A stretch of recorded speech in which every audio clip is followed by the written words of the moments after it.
धडगावमध्ये नुकताच एक खूप विशेष दिवस साजरा झाला, आशा दिन. आता हा फक्त एक कार्यक्रम नव्हता, तर समाजाच्या आरोग्याचा जो मूळ आधार आहे त्या खऱ्या हिरोईन्सचा सन्मान होता.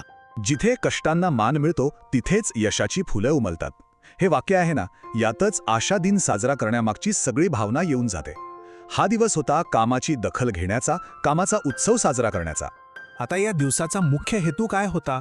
तर या आरोग्य नायकांनी केलेल्या निस्वार्थ कामाला एक प्रकारे पावती देणं, त्यांच्या त्या अथक प्रयत्नांना सलाम करणं. 110 आशा कार्यकर्त्या आणि गट प्रवर्तकांना त्यांच्या उत्तम कामासाठी सन्मानित करण्यात आलं. आणि हे जी चेहरे दिसतायत ना, हे त्याच सन्मानित नायकांचे आहेत. हा फक्त एक पुरस्कार नव्हता, तर त्यांच्या त्या निस्वार्थ सेवेला केलेला एक मनापासूनचा सलाम होता. प्रत्येक पुरस्कार त्यांच्या अथक परिश्रमाची आणि समर्पणाची ओळख होता. पण हा सन्मान फक्त त्या कार्यक्रमापुरताच मर्यादित राहिला नाही. स्थानिक वर्तमानपत्रांनी सुद्धा या कामाची दखल घेतली. आणि त्यामुळे काय झालं तर ही गोष्ट संपूर्ण समाजासाठी एक अभिमानाची गोष्ट बनली.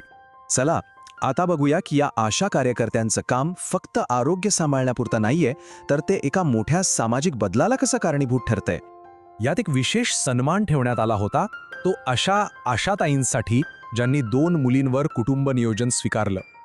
ICDS म्हणजे एकात्मिक बाल विकास सेवा योजनेच्या अंतर्गत हा जो उपक्रम होता, तो खरंच समाजात एका सकारात्मक बदलाचं प्रेरणादायी प्रतीक ठरला. म्हणजे हा एक संवाद होता. इथून समाजाच्या आरोग्यासाठी एका पक्क्या निर्धाराची सुरुवात झाली. या उत्सवातून पुढच्या वाटचालीसाठी एक निश्चित दिशा ठरवण्यात आली. बालमृत्यू, अर्भक मृत्यू आणि माता मृत्यू कमी करायचे हे ठोस संकल्प आरोग्य विभाग आणि आशा कार्यकर्त्यांनी मिळून घेतले. मेहनत इतनी खामोशी से करो की सफलता शोर मचा दे. यापेक्षा सुंदर शब्दात आशा कार्यकर्त्यांच्या कामाचं वर्णन होऊच शकत नाही.